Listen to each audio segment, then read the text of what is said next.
Hey, Yetta, did our inspection on the house pass? It's not about a pass or a fail. Moving forward with the Dekker Team. Moving forward together with the Dekker Team.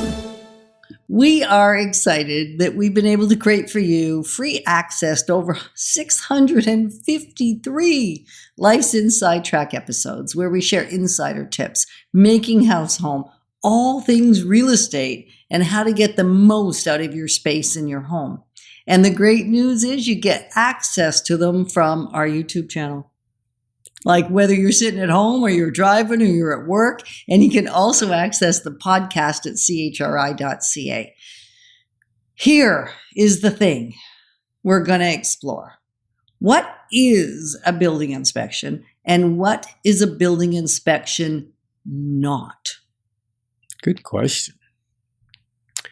You're going to answer it? Yeah, a building inspection is not a realtor walkthrough. It's not.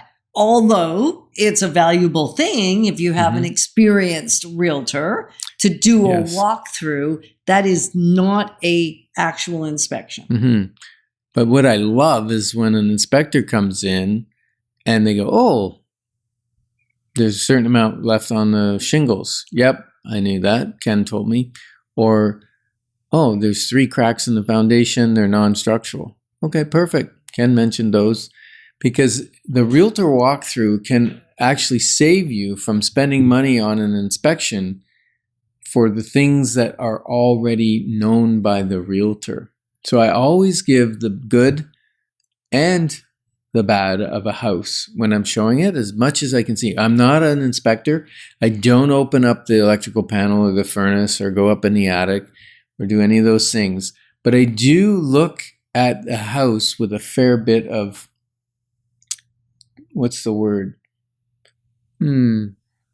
Certainty or investigativeness, curiosity. Yeah, I'm looking for known indications of a defect because I've been through hundreds of home inspections, right? Not trained to be a home inspector, but when you're standing behind a home inspector, thousands. When you do I don't think hundreds is right. Okay, probably 1,000 home inspections. You start to understand what they're looking for. And you were a home builder.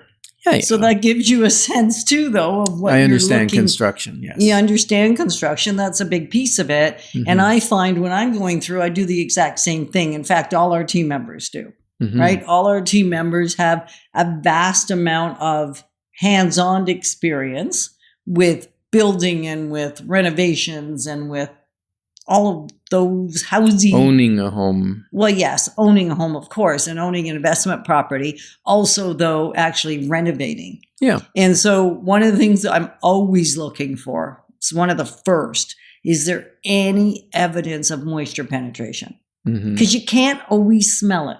No. When I can smell it, okay, there's the tip and the clue to go hunting. So often, though, you can't smell it, but that doesn't mean it's not there. Right. Right. And yet a building inspection is not that walkthrough, although it's an asset. And hopefully the inspection confirms what we've already found out. Yeah. Is a pre-inspection a home inspection? It is a pre-inspection is a home inspection. However, here's the cool thing. All inspections, what an inspection is not is a final word. It may be the final word to the seller or maybe a final word to the buyer, but it's the final word of that inspector, maybe. It may be, but it is not the final word. Why is because that? Every inspector inspects different things to start with, even though they have very similar checklists. They all have their biases and their vital focus points that others don't have. Yep. And there's this thing that we all deal with in every area of our life, every relationship, not just a building inspection, and that is perspective. We all have a different perspective. We all have a different belief system, and we all value different things. If you've had a fire or you know someone who's lost their house to fire, you're probably going to be more focused on the electrical panel. If you've had a flood come up from the foundation, you're probably going to, so same thing with the inspectors. Right, right. And what I would recommend is if you're finding this even somewhat overwhelming or very informative and you're thinking of buying or selling real estate, call us and book a consult. We'll do a consultation with you. If you're selling a house, we'll come out to your house. If you're going to buy a property, we'll meet you at the office, and just call us at 613-860-4663. Leave us a message if we don't answer it, and we will call you back as quickly as possible because your call is important to us. And so is the person we're right in front of. And sometimes we're just unable to answer the phone. Yeah. And it's interesting because you said, call us and we can book a consultation if you're a seller in the property, and if you're a buyer, we can meet at the office. There are reasons sometimes when you're a seller of a property, there's already tenants in your home and you don't want to meet on site initially. Sometimes as a buyer, you would prefer, even as a seller, you'd prefer an online initial consultation. And that would be okay too. We're not stuck that it has to be a certain way. Right. Yeah, for sure. And like you said, we've had cases, you said the inspection's not the final word. We've had cases where we had a listing, the buyer walked, and they cited a couple things that their inspector pointed out that they weren't willing to accept and weren't willing for the seller to fix it. Right. The buyer said, I'm just out of here. Yeah. This is a bad, yeah. So we put the house back up on the market. Another buyer buys it.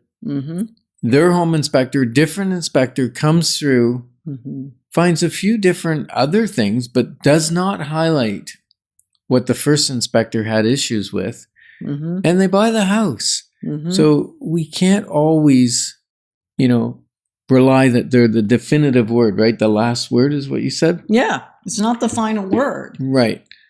And I think part of it is, like you said, different inspectors are looking for different things because of their history and their information that they have. And they're doing a visual inspection. So they have moisture meters and different things. They can try and examine things. Heat sensors. Yep. They look for things behind the walls, but they can't open the walls and see what kind of insulation's back there or whether the electrical was done right or, there's different things they cannot do. It's a visual inspection, and they're looking for two major things, right? They're looking for high ticket items, and repairs. Like expensive repairs. Expensive repairs. Yeah, expensive or things that can't be repaired. Yeah. And they're looking for safety. If we're looking at resale building inspections, those are the two primary things. They are not looking at a code inspection if it's a resale. And they're not looking for all the items that are wrong. That's not really why they're there. They're really looking for high level, although they'll fit in some of the smaller things because it makes a buyer and or seller feel better about spending the money. Yeah, they're not looking for nicks and dings in the floor or in the walls or whatever. Not even a cracked window pane. It's like, they'll find it, but that's not the purpose. And it's important to know that every house will have a laundry list of things. Oh, even the ones that have already been fixed up after a pre-inspection. There was a Roman senator that said this: truth is confirmed by inspection and delay, while falsehood by haste and uncertainty. Together, we're clarifying your options so that your wisdom can flow. Moving forward with the Dekker Team. Moving forward together with the Dekker Team.